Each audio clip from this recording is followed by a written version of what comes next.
പാടുവാൻ, യേശുവിൻ വാക്കു കാക്കുവാൻ, യേശുവെ നോക്കി ജീവിപ്പാൻ ഇവയെ കാംക്ഷിക്കുന്നു ഞാൻ. യേശുവെ നോക്കി ജീവിപ്പാൻ ഇവയെ കാംക്ഷിക്കുന്നു ഞാൻ.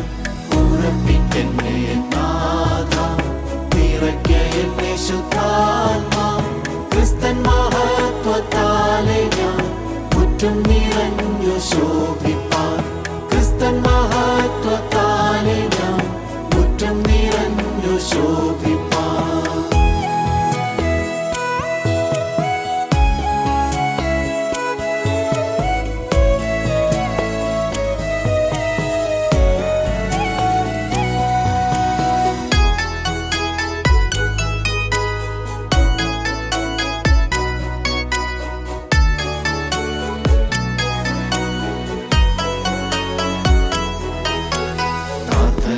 പ്രാർത്ഥനയാലെപ്പോഴും ഞാൻ ജാഗരിച്ചു പോരാടുവാൻ, നിന്റെ സഹായം നൽകുക എന്റെ മഹാപുരോഹിത.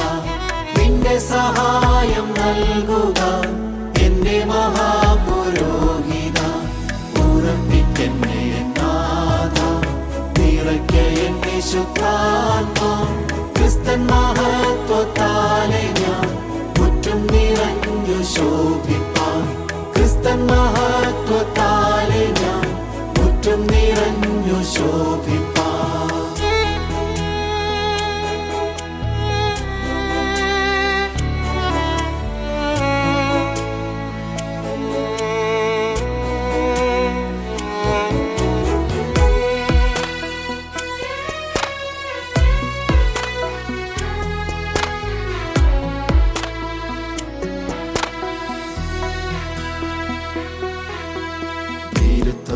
ധീരത്വത്താലനേകരും തീരെ പിന്മാറി ഖേദിക്കും. ധീരത നൽകുകേശുവേ, വീരനാം സാക്ഷിയാക്കുക. ധീരത നൽകുകേശുവേ, വീരനാം സാക്ഷിയാക്കുക. ഉറപ്പിക്കെന്നെ നാഥ, നിറയ്ക്ക എന്നെ ശുദ്ധാത്മാ. ക്രിസ്തൻ മഹത്വത്താലെ ഞാൻ മുറ്റും നിറഞ്ഞു ശോഭിപ്പാൻ. ക്രിസ്തൻ മഹത്വത്താലെ ഞാൻ മുറ്റും നിറഞ്ഞു ശോഭിപ്പാൻ.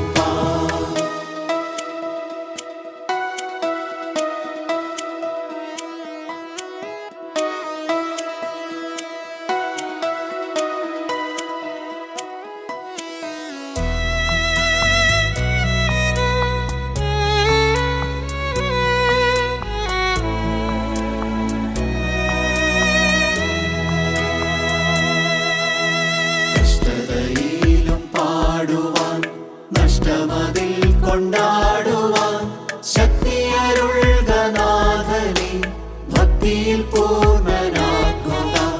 ശക്തിയരുൾക നാഥനെ, ഭക്തിയിൽ പൂർണ്ണനാക്കുക. ഉറപ്പിക്കെന്നെ നാഥ, നിറയ്ക്ക എന്നെ ശുദ്ധാത്മാ. ക്രിസ്തൻ മഹത്വത്താലെ ഞാൻ മുറ്റും നിറഞ്ഞു ശോഭിപ്പാൻ. ക്രിസ്തൻ മഹത്വത്താലെ ഞാൻ മുറ്റും നിറഞ്ഞു ശോഭിപ്പാൻ.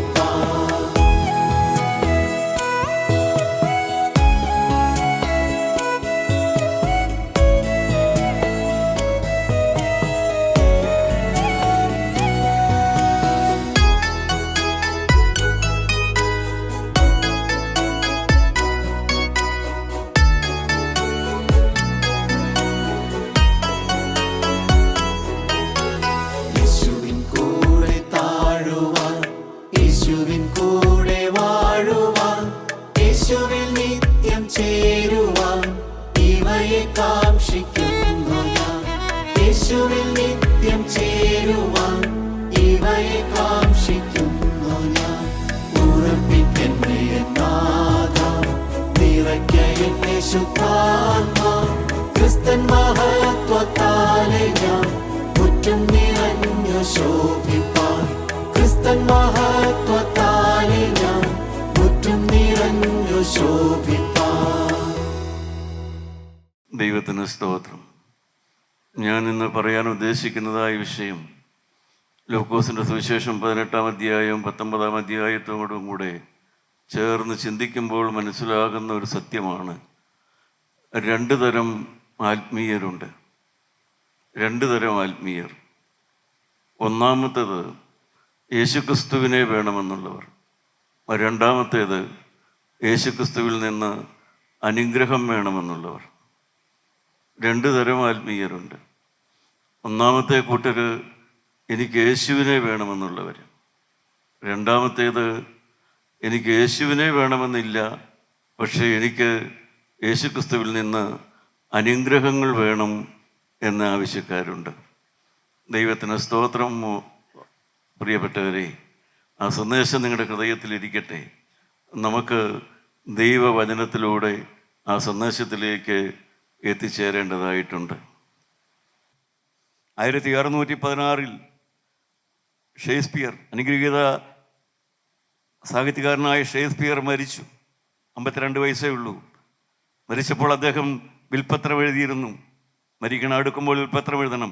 നമ്മുടെ ഇന്നത്തെ പോലെ ഒരു വസ്തുവിൻ്റെ കാര്യം മാത്രമല്ല, അന്ന് ഇംഗ്ലീഷുകാർ വിൽപ്പത്രത്തിൽ അവരുടെ ആത്മാവിൻ്റെ കാര്യവും കൂടെ അവർ എഴുതി വയ്ക്കും. നമ്മൾ വിൽപ്പത്രത്തിൽ വസ്തുവിൻ്റെ കാര്യം മാത്രമേ എഴുതിയുള്ളൂ. എന്നാൽ അവർ ആത്മാവിൻ്റെ കാര്യവും കൂടെ എഴുതി വയ്ക്കും. അവരുടെ ആത്മാവ് എവിടെ എത്തണം എന്നുള്ള കാര്യവും കൂടെ അവരുടെ ഹൃദയത്തിലെ ആഗ്രഹമായിട്ട് അവർ എഴുതി വയ്ക്കും. അദ്ദേഹം എഴുതി വെച്ചു, എൻ്റെ ആത്മാവിന് I entrust to the God, Almighty God, in the merit of Jesus crucified on the cross. 2000 കൊല്ലം മുമ്പ് കാൽവരിയിൽ യേശു മരിച്ചു എന്നാൽ ആ രക്തത്തിൻ്റെ ആ ബലത്തിൽ എൻ്റെ ആത്മാവിനെ ഞാൻ ദൈവത്തിൻ്റെ കരങ്ങളിൽ ഏൽപ്പിക്കുന്നു. In the hope of living in eternity, വരുവാനുള്ള ലോകത്തിലെ ആ പുതിയ ജീവിതത്തിന് വേണ്ടി 2000 കൊല്ലം മുമ്പ് യേശു മരിച്ചു എന്നുള്ള ആ വിശ്വാസത്തോടെ എൻ്റെ ആത്മാവിനെ ഞാൻ ദൈവകരങ്ങളിൽ ഏൽപ്പിക്കുന്നുവെന്ന്. എൻ്റെ പ്രിയപ്പെട്ടവരെ, ഈ വിശ്വാസം കിട്ടാൻ പഠിപ്പ് വേണമെന്നില്ല. ഈ വിശ്വാസം നിങ്ങൾക്ക് ലഭിക്കാൻ പാണ്ഡിത്യം വേണമെന്നില്ല. ഈ വിശ്വാസം ലഭിക്കാൻ പണം വേണമെന്നില്ല. ഈ സമർപ്പണം എടുക്കാൻ പണമോ പാണ്ഡിത്യമോ, പ്രിയപ്പെട്ടവരെ, വേറൊരു ഇനിയൊരു മതം മാറ്റമോ സഭമാറ്റമോ ഒന്നും ആവശ്യമില്ല. ഈ വിശ്വാസം നിങ്ങൾക്ക് ഇന്ന് ലഭിക്കും. പ്രിയപ്പെട്ടവരെ, വിശ്വാസം എനിക്ക് ലഭിക്കും, നിങ്ങൾക്ക് ലഭിക്കും, വീടില്ലാത്തവന് ലഭിക്കും, കയറിക്കിടക്കാൻ ഇടമില്ലാത്തവന് ലഭിക്കും, കൃഷിസ്ഥലമില്ലാത്തവന് ലഭിക്കും, കൂലിപ്പണിക്കാരനും കിട്ടും. പ്രിയപ്പെട്ടവരെ, നിങ്ങൾക്കും എനിക്കും ഇന്ന് ലഭിക്കുന്നതായ സൗഭാഗ്യമാണ്. മരിക്കുമ്പോൾ എൻ്റെ ആത്മാവിനെ ഞാൻ പിതാവായ ദൈവത്തിൻ്റെ കരങ്ങളിൽ ഏൽപ്പിക്കുന്നു. കാരണമെന്ത്? 2000 കൊല്ലം മുമ്പ് എനിക്ക് വേണ്ടി മരിച്ച യേശു ക്രിസ്തുവിൻ്റെ ആ മെറിറ്റിൽ, അവൻ്റെ രക്തത്തിൽ ആശ്രയിച്ചുകൊണ്ട് ഞാൻ എൻ്റെ ആത്മാവിനെ ദൈവകരങ്ങളിൽ ഏൽപ്പിക്കുന്നു എന്നുള്ളതായ ആ സാക്ഷ്യം പറയാൻ നാവില്ലാത്തവരായി ആരും ഇല്ല. പ്രിയപ്പെട്ടവരെ, ആ നിങ്ങളുടെ ഹൃദയത്തിൽ കൊണ്ട് അത് പറയാൻ നിങ്ങൾക്ക് പ്രാഗൽഭ്യമുണ്ടോ? അതൊന്ന് പറയാൻ നിങ്ങൾക്ക് ആഗ്രഹമുണ്ടോ? പറയാൻ നിങ്ങൾക്ക് കൊതിയുണ്ടോ? നിങ്ങൾ കൈവെക്കാൻ ഞാൻ പറയുന്നില്ല, പക്ഷേ നിങ്ങളുടെ ഹൃദയത്തിൽ നിങ്ങൾ പറയുന്നുണ്ടോ? ഹൃദയം കൊണ്ട് നിങ്ങൾ പറയുന്നുണ്ടോ? 2000 കൊല്ലം മുമ്പ് എനിക്ക് വേണ്ടി കാൽവരിയിൽ യേശു ക്രിസ്തു മരിച്ചു. അവൻ്റെ രക്തത്തിൽ ഞാൻ വിശ്വസിച്ചുകൊണ്ട്, ആ കാൽവരിയിലെ ബലിയിൽ ഞാൻ വിശ്വസിച്ചുകൊണ്ട് എൻ്റെ ആത്മാവിനെ, പിതാവേ, എൻ്റെ ആത്മാവിനെ നിത്യജീവനിൽ കാണുന്നതിന് വേണ്ടി എൻ്റെ ആത്മാവിനെ നിനക്ക് തരുവാൻ എനിക്ക് മനസ്സാണ്. എൻ്റെ ഭാവി തരാൻ എനിക്ക് മനസ്സാണ്. എൻ്റെ ജീവിതം തരാൻ എനിക്ക് മനസ്സാണ്. എൻ്റെ സകല കാര്യങ്ങളും നിന്നെ ഏൽപ്പിക്കാൻ എനിക്ക് മനസ്സാണ്. യേശു മരിച്ചു, എനിക്ക് വേണ്ടി മരിച്ചു എന്നുള്ളതായ ആ വിശ്വാസത്താൽ എല്ലാം ഏൽപ്പിച്ചു തരുവാൻ എനിക്ക് മനസ്സാണ് എന്നുള്ളതായ ഹൃദയ തീരുമാനമുള്ള ദൈവമക്കൾ ഒന്ന് ഹല്ലേലൂയ പറയുക. പ്രിയപ്പെട്ടവരെ, നിങ്ങൾക്ക് ആ തീരുമാനമുണ്ടോ? യേശു മരിച്ചു, യേശു എനിക്ക് വേണ്ടി മരിച്ചു. 2000 കൊല്ലം മുമ്പ് കാൽവരിയിൽ യേശു മരിച്ചു. അത് മാത്രമാണ് എൻ്റെ വിശ്വാസത്തിന്റെ അടിസ്ഥാനം. അതല്ലാതെ മറ്റൊന്നുമില്ല. വേറെ ഒരു പ്രസ്ഥാനവുമില്ല, ഒരു സംഘടനയുമില്ല, ഒരു മധ്യസ്ഥനുമില്ല. യേശു എനിക്ക് വേണ്ടി മരിച്ചു. ആ യേശു മരിച്ചു, അവന് വേണ്ടി ഞാൻ ജീവിക്കും എന്നുള്ളതായ ഒരു തീരുമാനം മാത്രമാണ് എൻ്റെ കൈമുതൽ. Hallelujah, hallelujah, hallelujah. എൻ്റെ ആത്മീയ കൈമുതൽ അത് മാത്രമേ ഉള്ളൂ. യേശു കരങ്ങളെ താഴ്ത്തിയിട്ട് എനിക്ക് വേണ്ടി യേശു മരിച്ചു, അവന് വേണ്ടി ഞാൻ ജീവിക്കും. അത് മാത്രമാണ് എൻ്റെ ആത്മീയത്തിൻ്റെ കൈമുതൽ. അത് മതി പ്രിയപ്പെട്ടവരെ. അതിലുപരിയായി കൈമുതലൊന്നും ആത്മീയത്തിൽ വേണ്ട. വലിയ വേദപുസ്തക ജ്ഞാനമോ വലിയ അറിവോ പാണ്ഡിത്യമോ പ്രസംഗമോ ഒന്നും വേണ്ട. ഇത്രയും കൈമുതൽ മതി. യേശു എനിക്ക് വേണ്ടി കാൽവരിയിൽ മരിച്ചു. ആ രക്തത്തിൻ്റെ ഫലമായി ഞാൻ ദൈവരാജ്യത്തിലെത്തും. എത്തുന്നതുവരെ ഞാൻ അവന് വേണ്ടി ജീവിക്കും. ദൈവത്തിന് സ്തോത്രം. പ്രിയപ്പെട്ടവരെ, മനുഷ്യരായി നാം സ്വതവേ നമ്മളാരും ദൈവത്തെ സ്നേഹിച്ച് ജീവിച്ചു വന്നവരല്ല. നമ്മൾ സ്വതവേ മനുഷ്യൻ ദൈവത്തിൻ്റെ ശത്രുവാണ്. സ്വതവേ മനുഷ്യർ ദൈവത്തിൻ്റെ ശത്രുവായിട്ടാണ് വരുന്നത്. നാം ആരെങ്കിലുമൊക്കെ ജനിച്ചു വന്നപ്പോൾ പറയാറുണ്ടോ, ഞാൻ എൻ്റെ പൂർണ്ണ ഹൃദയത്തോടെ പൂർണ്ണ മനസ്സോടെ ദൈവത്തെ സ്നേഹിക്കുന്നുവെന്ന് നമ്മുടെ ബാല്യകാലത്തോല്ലോ നാം പറഞ്ഞു നടക്കാറുണ്ടോ? നാം ആരും പറയാറില്ല. അല്ലെങ്കിൽ ദൈവം എനിക്ക് തന്നിട്ടുള്ള എല്ലാവരെയും, എൻ്റെ കൂടെയുള്ളവരെയും, എൻ്റെ മാതാപിതാക്കളെയും, എൻ്റെ പ്രിയപ്പെട്ടവരെയും എല്ലാം ഞാൻ എന്നും സ്നേഹിക്കുന്നുവെന്ന് നാം ആരെങ്കിലും ചെറുപ്പം മുതലേ പറഞ്ഞു നടക്കാറുണ്ടോ? അതൊന്നും നാം പറയാറില്ല. പ്രിയപ്പെട്ടവരെ, ദൈവത്തെ സ്നേഹിക്കുന്നുവെന്നോ നമ്മുടെ കൂടെയുള്ളവരെ സ്നേഹിക്കുന്നുവെന്നോ നാം ആരും പറഞ്ഞു നടക്കാറില്ല. എൻ്റെ കാരണം എന്താണെന്നറിയാവോ? സ്വതവേ നാം ശത്രുക്കളാണ്. ദൈവത്തിൻ്റെ ശത്രുക്കളാണ്, മനുഷ്യൻ്റെയും ശത്രുക്കളാണ്. എന്നാൽ ശത്രുവായി എന്നെ മിത്രമാക്കാൻ, എന്നെ പുതിയ മനുഷ്യനാക്കാൻ വേണ്ടിയിട്ടാണ് യേശുക്രിസ്തു കാൽവരിയിൽ മരിച്ചത്. നാം ആരായി തീരണം? നാം എങ്ങനെയുള്ളവരായി തീരണം? ലേവ്യ പുസ്തകത്തിലേക്ക് വരാം. അതിൻ്റെ 18, 19, 20 അധ്യായം. നിങ്ങൾ പുസ്തകം വായിക്കാൻ അറിയാവുന്ന എല്ലാവരും തന്നെത്താനൊന്നും വായിക്കാൻ നല്ലതാണ്. ലേവ്യ പുസ്തകം 18, 19, 20 അധ്യായമൊക്കെ. അതിൻ്റെ 19-ാം അധ്യായത്തിൻ്റെ 1-ാമത്തെ വാക്യം ഒന്ന് വായിച്ചു നോക്കുക. നാം എന്തിനാണ് ക്രിസ്ത്യാനികളെന്ന് പറയുന്നത്? പ്രിയപ്പെട്ടവർ, എന്തിനാണ് നാം ക്രൈസ്തവരാണെന്നൊക്കെ പറയുന്നത് നടക്കുന്നത്? എന്തിനാണ് നാം ഇങ്ങനെ കൂട്ടായ്മയിലൊക്കെ പോയി മനസ്വാതന്ത്ര്യപ്പെട്ടവരാണെന്നൊക്കെ പറഞ്ഞ് നടക്കുന്നത്? എന്തിനാണിത്? Why should I be a Christian? Why should I be in a fellowship? Or why should I be in a Christian church? ഞാൻ എന്തിനാ ക്രിസ്ത്യാനിയായി ജീവിക്കണം? ഞാൻ എന്തിനാ ക്രിസ്തീയ മതത്തിൽ വിശ്വസിക്കണം? ഞാൻ എന്തിനാ ദൈവത്തിൻ്റെ വചനം പറയുന്നതായ ഒരു ക്രിസ്തീയ കൂട്ടായ്മയിൽ പോകണം? അതിൻ്റെ ആവശ്യം എന്താണ്? അവിടെ എഴുതി വെച്ചിട്ടുണ്ട്. 19-ാം അധ്യായം 1-2 വാക്യം വായിക്കാം. യഹോവ പിന്നെയും മോശയോട് അരുളി ചെയ്തത്, നീ ഇസ്രായേൽ മക്കളുടെ സർവ്വസഭയോടും പറയേണ്ടത് എന്തെന്നാൽ, നിങ്ങളുടെ ദൈവമായ യഹോവ എന്ന ഞാൻ വിശുദ്ധനാകയാൽ നിങ്ങളും വിശുദ്ധരായിരിപ്പിൻ. പ്രിയപ്പെട്ടവരെ, ഞാൻ വിശുദ്ധനായി ജീവിക്കണം. ഒരു വിശുദ്ധനായി ജീവിക്കണം. ഞാനൊരു എഞ്ചിനീയറാകാൻ വേണ്ടിയല്ല, ഡോക്ടറാകാൻ വേണ്ടിയല്ല, ഒരു പുരോഹിതനാകാൻ വേണ്ടിയല്ല, ഒരു പ്രാസംഗികനാകാൻ വേണ്ടിയല്ല, ഞാൻ കൊട്ടാരം പോലെ വീട് പണിയാൻ വേണ്ടിയല്ല, ഞാൻ വലിയ കാറ് ചെയ്യാൻ വേണ്ടിയിട്ടല്ല, എനിക്ക് ധാരാളം പണം കിട്ടാൻ വേണ്ടിയിട്ടല്ല. Why should I am a Christian? ഞാൻ എന്തിന് ക്രിസ്ത്യാനിയാകണം? ഞാൻ എന്തുകൊണ്ട് ക്രിസ്തീയ സഭയിൽ അംഗമായി ജീവിക്കണം? ഞാൻ എന്തുകൊണ്ട് ക്രിസ്തീയ കൂട്ടായ്മയിൽ പോകണം? എന്തിനു പോകണം? ഒറ്റയ്ക്കൊരാവശ്യമേ ഉള്ളൂ, എനിക്കൊരു വിശുദ്ധനാകണം. എനിക്കൊരു വിശുദ്ധനായി ജീവിക്കണം. അതിന് വിദ്യാഭ്യാസമോ പണമോ പാണ്ഡിത്യമോ വേദോസ്തക ജ്ഞാനമോ ഒന്നും വേണമെന്നില്ല. അതിനെന്ത് വേണം? സമർപ്പണമുള്ള ഒരു ഹൃദയം മാത്രം മതി. ഒരു വിശുദ്ധനാകാൻ നിനക്ക് ആഗ്രഹമുണ്ടോ? എനിക്കുണ്ടായിരുന്നില്ല പ്രിയപ്പെട്ടവരെ. എന്നാൽ ഇപ്പോൾ ഉള്ളത് കൊണ്ടാണ് ഞാൻ ചോദിക്കുന്നത്. പ്രിയപ്പെട്ട സഹോദരി, നിനക്കൊരു വിശുദ്ധ ജീവിതത്തിന് ആഗ്രഹമുണ്ടോ? ഇനി ശേഷിക്കുന്ന കാലം അറിഞ്ഞുകൊണ്ടൊരു പാപം ചെയ്യാതെ വിശുദ്ധനായി ജീവിക്കാൻ നിനക്ക് ആഗ്രഹമുണ്ടോ? ഉണ്ടെങ്കിൽ നിങ്ങൾ ഈ പുസ്തകം വായിക്കണം. ഉണ്ടെങ്കിൽ നിങ്ങൾ ഈ ദൈവത്തിൻ്റെ വചനത്തിലേക്ക് വരണം. പ്രിയപ്പെട്ടവരെ, വായിക്കാം. അതിൽ 1-ാമത് എന്ത് ചെയ്യണം? 3-ാമത്തെ വാക്യം വായിക്കാം. 3-ാമത്തെ വാക്യം എന്ത് ചെയ്യണം? നിങ്ങൾ ഓരോരുത്തൻ താൻ്റെ അമ്മയെയും അപ്പനെയും ഭയപ്പെടണം. ദൈവത്തിന് സ്തോത്രം. പ്രിയപ്പെട്ടവരെ, തുടങ്ങണമോടെ. ഒരു വിശുദ്ധനാകണമെങ്കിൽ ആദ്യം തുടങ്ങണം. എവിടെ തുടങ്ങണം? വീട്ടിൽ തുടങ്ങണം. അപ്പനെയും അമ്മയെയും ബഹുമാനിക്കണം. അപ്പനെയും അമ്മയെയും മാനിക്കാൻ പഠിക്കണം. ബഹുമാനിക്കേണ്ടവരെ ബഹുമാനിക്കാൻ പഠിക്കണം. അടുത്ത വാക്യം, എന്റെ ശബത്തുകൾ പ്രമാണിക്കണം. ദൈവത്തിന്റെ ശബത്തുകൾ, ദൈവത്തിന്റെ വചനം ധ്യാനിക്കുവാനും ദൈവത്തോടുള്ളതായ പ്രാർത്ഥനയിലും ദൈവത്തോടുള്ള ബന്ധത്തിൽ ജീവിക്കാനുള്ളതായ സമയം വേർതിരിക്കണം. 1, അപ്പനെയും അമ്മയെയും ബഹുമാനിക്കണം. 2, ദൈവത്തോടുകൂടെ ദൈവവചനം കേൾക്കുവാനും ദൈവവചനം വായിക്കുവാനും ആത്മീയ കാര്യങ്ങൾക്ക് വേണ്ടി നിങ്ങളുടെ സമയം വേർതിരിക്കണം. നിങ്ങൾ ചെയ്യാറുണ്ടോ? നിങ്ങൾ ദൈവത്തിൻ്റെ വചനം വായിക്കാൻ സമയമെടുക്കാറുണ്ടോ? കുടുംബ പ്രാർത്ഥനയുണ്ടോ? ഭാര്യയും ഭർത്താവ് ഒരുമിച്ചിരുന്ന് പ്രാർത്ഥിക്കാറുണ്ടോ? ഭാര്യയും ഭർത്താവ് ഒരു കട്ടിൽ കിടന്ന് ഉറങ്ങാറുണ്ടോ? ഭാര്യയും ഭർത്താവ് ഒരു മുറിയിൽ കിടന്ന് ഉറങ്ങാറുണ്ടോ? നമുക്ക് വരാം. ദൈവത്തിൻ്റെ വചനം പറയുന്നുണ്ട് അതൊക്കെ. പ്രിയപ്പെട്ടവരെ, ദൈവത്തിൻ്റെ വചനം പറയുന്നു, മാതാപിതാക്കളെ ബഹുമാനിച്ച് ആരംഭിക്ക്. ദൈവത്തിന് വേണ്ടി സമയം വേർതിരിക്ക്. നിനക്ക് ജോലിയുണ്ട്, ശരിയാണ്, പക്ഷേ ദൈവത്തിന് വേണ്ടി അല്പസമയമെങ്കിലും വേർതിരിക്കൂ. കിടന്നുറങ്ങുന്നതിന് മുമ്പ് ഒന്ന് മുട്ടിന്മേലിരുന്ന് പ്രാർത്ഥിക്കൂ. ഇല്ലെങ്കിൽ സ്വന്തം മക്കളെ ഒന്ന് പഠിപ്പിക്കൂ, മോളെ ഒരു പേഴ്സണൽ പ്രെയർ വേണമെന്ന്. അടുത്ത വാക്യം വായിക്കാം. അടുത്ത വാക്യം എന്താണത്? ഞാൻ നിങ്ങളുടെ ദൈവമായ യഹോവയാകുന്നു, വിഗ്രഹങ്ങളുടെ അടുക്കലേക്ക് തിരിയരുത്. വിഗ്രഹം ഉണ്ടാകരുത്. ദൈവമക്കൾ നിങ്ങളുടെ വിഗ്രഹമാകരുത്. പ്രിയപ്പെട്ടവരെ, നിങ്ങൾക്ക് ദൈവത്തോട് കൂടെ പോണമെന്നുണ്ടോ? ഒരു വിഗ്രഹം ഉണ്ടാകരുത്.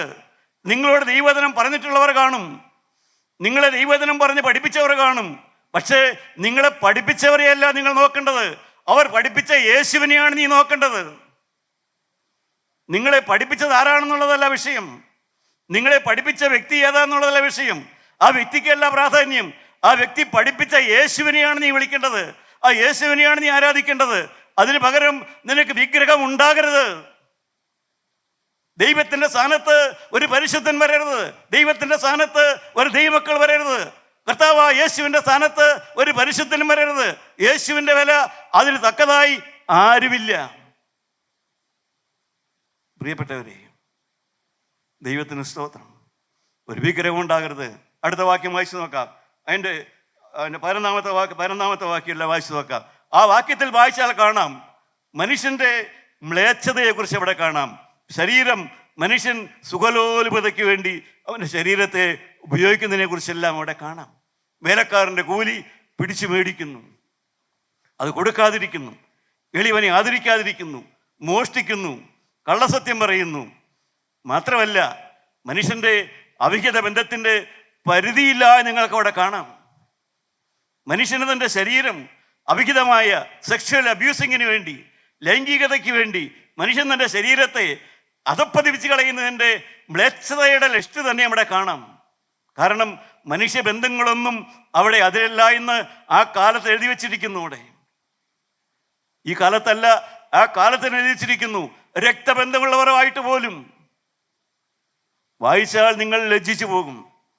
ഇസ്രായേൽ സമൂഹം 600,000 വരുന്ന ജനം അടച്ചുപൂട്ടുള്ള കൊട്ടാരം പോലെയുള്ള അടച്ചുപൂട്ടുള്ള വീട്ടിലൊന്നുമല്ല പാർത്തിരുന്നത്. അവർ കുടിലുകളിലാണ് പാർത്തിരുന്നത്. വേലിക്കെട്ടില്ല, മതിൽ കെട്ടില്ല. ഒരു വീടും അടുത്ത കൂടാരവും ഒരു കൂടാരവും തമ്മിൽ വേലിയൊന്നുമില്ല, മതിലില്ല, വാതിലില്ല. വെറും കൂടാരങ്ങളിൽ 600,000 ആളുകൾ, സ്ത്രീയും പുരുഷന്മാരും ജീവിക്കുമ്പോൾ ആ സമൂഹത്തിൽ എന്ത് സംഭവിക്കാം? ഏത് അവിഹിതവും സംഭവിക്കാം, ഏത് മ്ലേച്ഛതയെ സംഭവിക്കാം. എന്നാൽ ദൈവത്തിൻ്റെ വചനം പറഞ്ഞു അരുത് എന്ന് ദൈവത്തിൻ്റെ വചനം പറഞ്ഞു. പ്രിയപ്പെട്ടവരെ, അതിന് വേലി കെട്ടിയാലോ മതിൽ കെട്ടിയാലോ അശുദ്ധി വരാമെങ്കിലും ദൈവത്തിൻ്റെ വചനം അരുത് എന്ന് പറഞ്ഞപ്പോൾ ആ ഇസ്രായേൽ ജനം അരുത് എന്നുള്ളത് ചെവി കൊണ്ട് കേട്ടു. വചനത്തിൻ്റെ മുന്നിൽ അവർ വിറയലോടെ നിന്നു. വചനം പാടില്ല എന്ന് പറഞ്ഞു. അവിടെ വേലിക്കെട്ടൊന്നും ഉണ്ടായിരുന്നില്ല. ഒരു വീടും ഒരുത്ത വീടും തമ്മിൽ മതിലില്ല, വേലിയില്ല, ഒന്നുമില്ല, വാതിലുമില്ല. പക്ഷേ അവിടെ താമസിച്ച സ്ത്രീ പുരുഷന്മാർ ആത്മാവിൻ്റെ വചനത്തെ അതിന് വില കൊടുത്തുകൊണ്ട് നിന്നു. ഇസ്രായേൽ കൂടാരത്തിൽ ഒരു സമയം വരെ മ്ലേച്ഛതയുണ്ടായില്ല. വിഗ്രഹം വന്നപ്പോൾ മ്ലേച്ഛത വന്നു. സഹോദരാ, നിന്റെ ശരീരത്തെ നീ സൂക്ഷിക്കുന്നവനാണോ? നീ വിശുദ്ധി പാലിക്കുന്നവനാണോ? ദൈവമക്കളെ, അവൻ വിശുദ്ധനായിരിക്കുന്ന പോലെ നിങ്ങളും വിശുദ്ധരാകുകയും. അതിനുവേണ്ടിയാണ് ദൈവത്തിൻ്റെ വചനം ദൈവം എഴുതി വെച്ചത്. ലൂക്കോസിൻ്റെ സുവിശേഷം 18-ാം അധ്യായം, അതിൽ നാം ഒരു മനുഷ്യനെ കാണുന്നു. എൻ്റെ ആദ്യ ഭാഗത്തൊന്ന് വായിച്ചു നോക്കാം വേഗം. ഒരു പ്രമാണി അവനോട്, നല്ല ഗുരു, ഞാൻ നിത്യജീവനെ അവകാശമാക്കേണ്ടതിന് എന്ത് ചെയ്യണമെന്ന് ചോദിച്ചു. അതിന് യേശു, എന്നെ നല്ലവനെന്ന് പറയുന്നത് എന്ത്? ദൈവം ഒരുവനല്ലാതെ നല്ലവൻ ആരുമില്ല. അവനോട് പറഞ്ഞു, നീ വ്യഭിചാരം ചെയ്യരുത്, കൊല ചെയ്യരുത്, മോഷ്ടിക്കരുത്, കള്ളസാക്ഷ്യം പറയരുത്, നിന്റെ അപ്പനെയും അമ്മയെയും ബഹുമാനിക്ക എന്നീ കൽപ്പനകളെ നീ അറിയുന്നുവല്ലോ എന്ന് പറഞ്ഞു. ഇവയൊക്കെയും ഞാൻ ചെറുപ്പം മുതൽ കാത്തുകൊണ്ടിരിക്കുന്നു എന്ന് അവൻ പറഞ്ഞത് കേട്ടിട്ട് യേശു, ഇനി ഒരു കുറവ് നിനക്കുണ്ട്. നിനക്കുള്ളതൊക്കെയും വിറ്റ് ദരിദ്രന്മാർക്ക് പകുത്തു കൊടുക്ക, എന്നാൽ സ്വർഗത്തിൽ നിനക്ക് നിക്ഷേപമുണ്ടാകും. പിന്നെ വന്ന് എന്നെ അനുഗമിക്ക എന്ന് പറഞ്ഞു. ആ മനുഷ്യൻ ദുഃഖിതനായി പോയി കളഞ്ഞു. പ്രിയപ്പെട്ടവരെ, അവൻ അനുഗ്രഹം തേടി വന്നവനാണ്. നാം ആരും വിചാരിക്കുന്ന പോലെ അനുഗ്രഹമൊന്നുമല്ല അവന് വേണ്ടിയിരുന്നത്. അവന് വേണ്ടിയിരുന്നത് സ്വർഗം തന്നെ അവന് വേണം. സ്വർഗം തന്നെയാണ് അവൻ്റെ ആഗ്രഹ വിഷയം. അവന് സ്വർഗത്തിൽ പോകണം. ഏറ്റവും നല്ല ആഗ്രഹം. നമ്മൾക്കൊക്കെ വിവാഹം നടക്കണം, കുഞ്ഞു പിറക്കണം. പ്രിയപ്പെട്ടവരെ, നടക്കും ഇതെല്ലാം. ക്രിസ്തു ഉള്ളിടത്ത് ഇതെല്ലാം നടക്കും. യേശു ക്രിസ്തു പ്രവർത്തിക്കുന്നിടത്ത് അത്ഭുതങ്ങൾ നടക്കും. യേശു ക്രിസ്തു പ്രവർത്തിക്കുന്നിടത്ത് അടയാളങ്ങൾ നടക്കും. അസാധ്യമായത് സാധ്യമാക്കി കിട്ടും. നിങ്ങൾ വിശ്വസിക്കുക പ്രിയപ്പെട്ടവരെ. എൻ്റെ ഭാര്യ നടക്കൂല എന്ന് എൻ്റെ 30-ാമത്തെ വയസ്സിൽ എൻ്റെ ചെവി കൊണ്ട് ഞാൻ കേട്ടതാണ്. ഡോക്ടർ പറഞ്ഞതാ, എൻ്റെ ഭാര്യയെ ഞാൻ ഇനി ചുവന്നുകൊണ്ട് നടക്കണമെന്ന്. എനിക്ക് സാധിക്കുമോ പ്രിയപ്പെട്ടവരെ? 30-ാമത്തെ വയസ്സിൽ 2 മക്കളുള്ള എന്നോട് ഡോക്ടർ പറഞ്ഞതാ, എൻ്റെ ഭാര്യയെ ചുവന്നുകൊണ്ട് നടക്കണമെന്ന്. എൻ്റെ പ്രിയപ്പെട്ടവരെ, എനിക്ക് പരിഹാരമൊന്നും അറിയില്ലായിരുന്നു. ഞാൻ മദ്യം തേടിപ്പോയി. അന്ന് ഞാൻ യേശുവിനെ അറിഞ്ഞില്ല. യേശുവിനെ അറിയാത്ത കാലത്ത് ഞാൻ മദ്യം തേടിപ്പോയി. എന്നാൽ മദ്യം പരിഹാരം തന്നില്ല. എൻ്റെ ഭാര്യയ്ക്ക് യേശുവിനെ അറിയാമായിരുന്നു. യേശുവിനെ അറിയാത്ത ഭർത്താക്കന്മാരുടെ മുമ്പിൽ യേശുവിനെ അറിയുന്നൊരു ഭാര്യ ഉണ്ടെങ്കിൽ അവിടെ ഒരു പരിഹാരമുണ്ട് പ്രിയപ്പെട്ടവരെ. യേശുവിനെ അറിയാത്ത കുടുംബങ്ങളിൽ യേശുവിനെ അറിയുന്ന ഒരമ്മയുണ്ടെങ്കിൽ അവിടെ ഒരു പരിഹാരമുണ്ട്. ആ ഭാര്യയെ, എൻ്റെ ഭാര്യയെ നടത്തിയൊരു ദൈവമുണ്ട്. ഒരു മരുന്നും കൂടാതെ നടത്തിയൊരു ദൈവമുണ്ട്. പ്രിയപ്പെട്ടവരെ, സൗഖ്യമാക്കാൻ ജീവനുള്ള ദൈവം, അത്ഭുതം പ്രവർത്തിക്കാൻ വചനത്തിന് സാക്ഷി നിൽക്കുന്ന ഒരു ദൈവമുണ്ട്. ഞാൻ പ്രസംഗിക്കുന്ന ദൈവം ജീവിക്കുന്ന ദൈവമാണ്. ഞാൻ അനുഭവിക്കുന്ന ദൈവം ജീവിക്കുന്ന ദൈവമാണ്. ഞാൻ നിങ്ങൾക്ക് ചൂണ്ടിക്കാണിച്ചു തരുന്ന കർത്താവായ യേശുക്രിസ്തു അത്ഭുതങ്ങളുടെ മന്ത്രിയാണ്. അവൻ അത്ഭുത മന്ത്രിയാണ്. അവൻ നിങ്ങൾക്ക് വേണ്ടിയും പ്രവർത്തിക്കുന്നവനാണ്. അവൻ നിങ്ങളുടെ കുടുംബങ്ങളിൽ കടന്നു വരുന്നവനാണ്. പ്രസവിക്കാത്ത മച്ചുകളെ നിങ്ങൾ പൊട്ടിയാർക്കുവിനെന്ന് പറഞ്ഞിട്ട് കുഞ്ഞുങ്ങളെ കൊടുക്കുന്നവനാണ് ഈ ദൈവം. ഭവനങ്ങളെ കൊടുക്കുന്നവനാണ് ഈ ദൈവം. വിദ്യാഭ്യാസത്തിന്റെ വാതിലുകൾ തുറന്നു കൊടുക്കുന്നവനാണ് ഈ ദൈവം. ഞാൻ പ്രീ ഡിഗ്രിക്ക് തോറ്റുപോയ മനുഷ്യൻ. ഇനി പഠിത്തമുണ്ടാവും ഞാൻ വിചാരിച്ചില്ല. അപ്പന് 4 പോത്തുള്ളത് കൊണ്ട് പോത്തിന് വിഴാൻ പോകണമെന്നാണ് ഞാൻ വിചാരിച്ചത്. എന്നാൽ എന്നെ പഠിപ്പിച്ചൊരു ദൈവമുണ്ട്. എന്നെ വീണ്ടും പഠിപ്പിച്ചു. ഇലക്ട്രിസിറ്റി ബോർഡിൽ എഞ്ചിനീയറാക്കിയ ഒരു ദൈവമുണ്ട്. ഞാൻ അവനെ അറിഞ്ഞില്ല. പക്ഷേ 35-ാമത്തെ വയസ്സിൽ അവൻ എൻ്റെ ഹൃദയത്തിലേക്ക് കടന്നു വന്നു. എൻ്റെ പ്രിയപ്പെട്ടവരെ, സക്കായിയെ നീ ഇറങ്ങി വരിക എന്നുള്ളതായ ആ 19-ാം അധ്യായത്തിലെ വാക്യം എന്നോട് ദൈവദാസൻ പറഞ്ഞപ്പോൾ എനിക്ക് ആത്മാവിൽ ദാഹം വന്നു. ദൈവമേ, നീ എവിടെ? എനിക്കെല്ലാം ഉണ്ട്. വീടുണ്ട്, ഭാര്യയുണ്ട്, ഭർത്താവുണ്ട്, എനിക്ക് വാഹനമുണ്ട്, എനിക്കെല്ലാം ഉണ്ട്. എന്നാൽ എൻ്റെ ഹൃദയത്തിൽ യേശുവില്ലല്ലോ. അതായിരുന്നു എൻ്റെ ദാഹം. എൻ്റെ ഹൃദയത്തിൽ യേശുവില്ല എന്നുള്ളൊരു ദാഹം. ദൈവമക്കളെ, നിങ്ങളുടെ ഹൃദയത്തിൽ യേശു ഉണ്ടോ? എല്ലാം ഉണ്ടെന്ന് പറഞ്ഞു വന്നവൻ വ്യഭിചാരം ചെയ്തിട്ടില്ല, മോഷ്ടിച്ചിട്ടില്ല, യാതൊന്നും ചെയ്തിട്ടില്ല. എന്നാൽ അവന് അനുഗ്രഹം വേണം, നിത്യജീവൻ വേണം. പക്ഷേ അവൻ പറഞ്ഞു, എനിക്ക് നിത്യജീവൻ വേണം, പക്ഷേ ഞാൻ യേശുവിൻ്റെ പുറകെ വരാനൊന്നും തയ്യാറല്ല.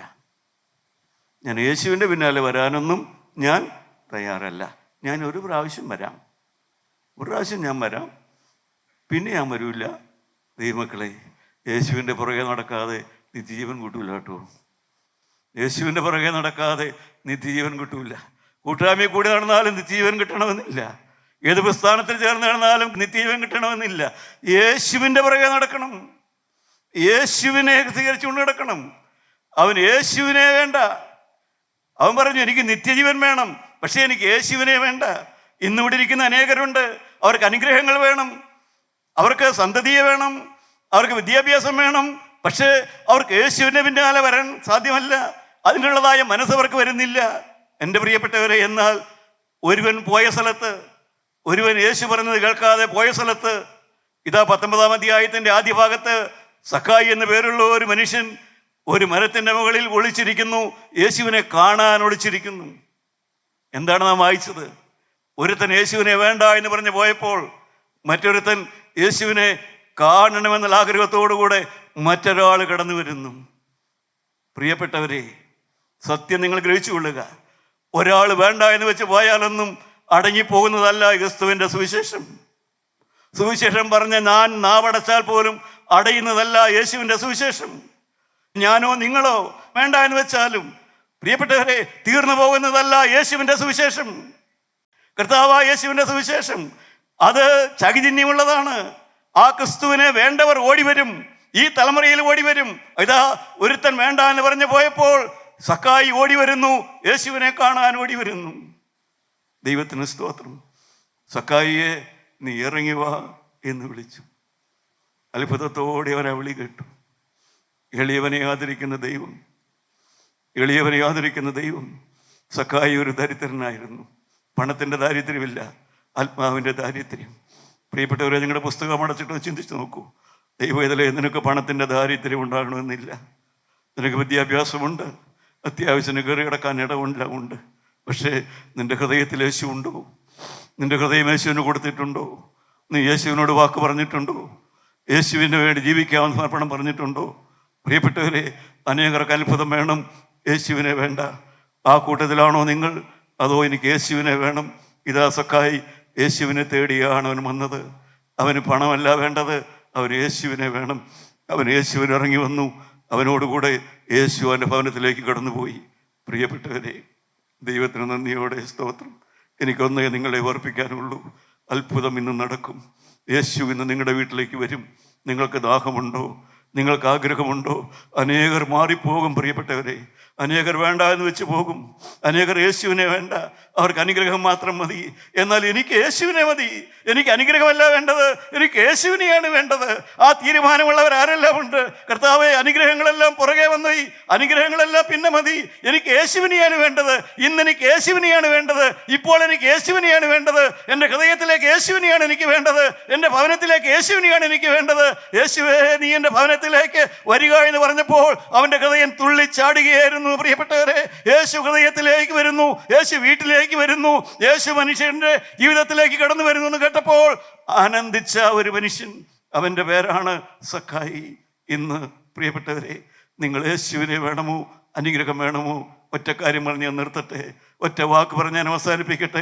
പ്രിയപ്പെട്ടവരെ, നിങ്ങൾ പറയുക, എനിക്ക് യേശുവിനെയാണ് വേണ്ടത്, എനിക്ക് യേശുവിനെയാണ് വേണ്ടത്, എനിക്ക് യേശുവിനെയാണ് വേണ്ടത്, എനിക്ക് യേശുവിനെയാണ് വേണ്ടത്. ബാക്കിയെല്ലാം എനിക്ക് പുറകെ മതി, ബാക്കിയെല്ലാം സമയത്ത് നടന്നുകൊള്ളും. അവനുണ്ടെങ്കിൽ എല്ലാം ഉണ്ട്, അവനില്ലെങ്കിൽ ഒന്നുമില്ല. അവനുണ്ടെങ്കിൽ ആഹാരമുണ്ട്, അവനുണ്ടെങ്കിൽ വസ്ത്രമുണ്ട്, അവനുണ്ടെങ്കിൽ വീടുണ്ട്, അവനുണ്ടെങ്കിൽ കിടക്കയുണ്ട്, അവിടെ അവനുണ്ടെങ്കിൽ ദാമ്പത്യമുണ്ട്, അവനുണ്ടെങ്കിൽ സമ്പത്തുണ്ട്, അവനുണ്ടെങ്കിൽ ആരോഗ്യമുണ്ട്, അവനുണ്ടെങ്കിൽ ദൈവരാജ്യമുണ്ട്, അവനുണ്ടെങ്കിൽ സമാധാനമുണ്ട്. അവനില്ലെങ്കിൽ ഒന്നുമില്ല. ഒറ്റ വാക്ക്, യേശുവേ, എനിക്ക് നിന്നെ വേണം, എനിക്ക് നിന്നെ വേണം. I love you Jesus. Hallelujah. I love you Jesus, I love you Jesus, I love you Jesus. എനിക്ക് വേറെ ഒന്നും പറയാൻ അറിഞ്ഞുകൂടാ എൻ്റെ പ്രിയപ്പെട്ടവരെ. യേശുവേ, ഞാൻ നിന്നെ സ്നേഹിക്കുന്നു. എൻ്റെ യേശുവേ, ഞാൻ നിന്നെ സ്നേഹിക്കുന്നു. കരുണയുള്ള കർത്താവായ യേശുവേ, ഞാൻ നിന്നെ സ്നേഹിക്കുന്നു. ഇതിലുപരിയായി ഒന്നും എനിക്ക് പറയാൻ അറിഞ്ഞുകൂടാ. പ്രിയപ്പെട്ടവരെ, നിങ്ങൾക്കൊന്ന് ഏറ്റു പറയാവോ? യേശുവേ,